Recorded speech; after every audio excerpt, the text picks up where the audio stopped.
આપ સર્વોને હેતપૂર્વક જય શ્રી સ્વામિનારાયણ।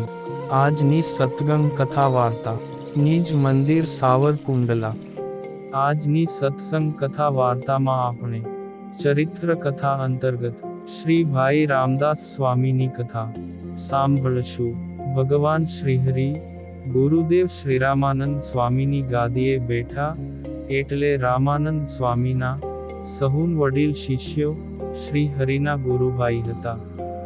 તેમાંના ઘણા ગુરુભાઈઓને શ્રીજી મહારાજે ગાદીએ બેઠા પછી એ સહુની ઈચ્છાનુસાર દયા કરીને ફરેણીમાં જ ખાટલા ઉપર સુવાડીને ધામમાં મોકલી દીધા અને તેમની ઈચ્છા પૂર્ણ કરી।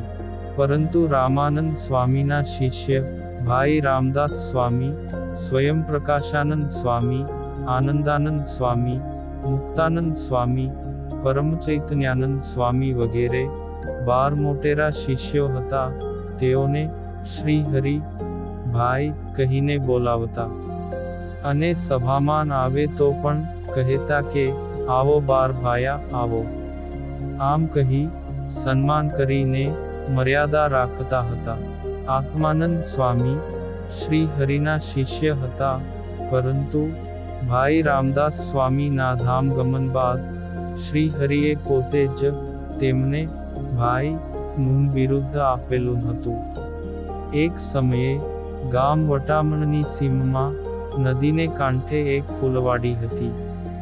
ત્યાં ભાયાત્માનંદ સ્વામી બેઠેલા। તે સમયે વરસાદ આવ્યો। તે સ્વામી પલળી ગયા।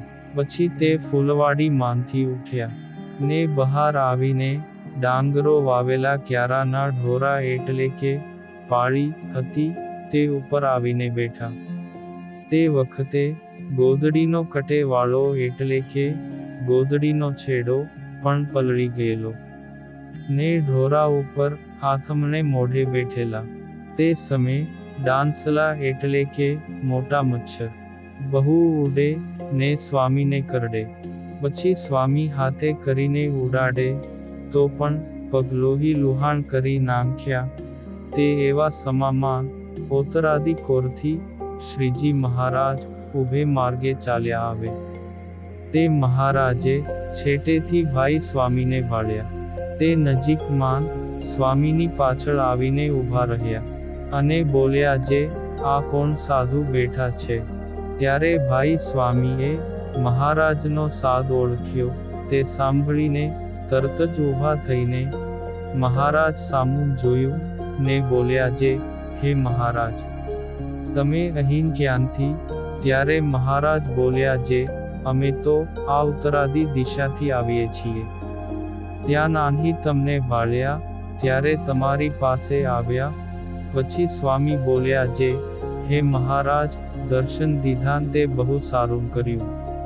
પછી મહારાજ તેમની સામું જોઈને બોલ્યા, હે ભાઈ સ્વામી, તમારે હાથે પગે લોહી કેમ નીકળ્યું છે? ત્યારે સ્વામી બોલ્યા, હે મહારાજ, આ તો ડાંસલા કરડે છે, તેણે કરીને લોહી નીકળ્યું। ત્યારે મહારાજ બોલ્યા, જે એ ડાંસલાને તમે ઉડાડતા નથી? ત્યારે સ્વામી બોલ્યા, જે હે પ્રભુ, ઉડાડીએ છીએ તોય પણ કરડે છે। પછી મહારાજ બોલ્યા, જે એ ડાંસલા તમને કરડે ત્યારે નિદ્રા નહીં આવતી હોય ને? ત્યારે સ્વામી કહે, મહારાજ, જ્યારે કરડે ત્યારે નિદ્રા તો ન જ આવે ને? મહારાજ સ્વામીને મળ્યા ને બેઉ આઘેરાક સુધી સાથે ચાલ્યા ને ઓરડીમાં આવીને બેઠા। આમ ભાઈ સ્વામી તો દેહને ગણતા જ નહીં। એવો દેહનો અનાદર હતો કે તેમણે પોતાનું આત્માનંદ એવું નામ સાર્થક કર્યું હતું। આ ચરિત્ર સત્સંગ સાગરના મોતીમાંથી આપણે સાંભળ્યું અને હવે પછીની કથા વાર્તા આપણે આગળના ભાગમાં સાંભળશું।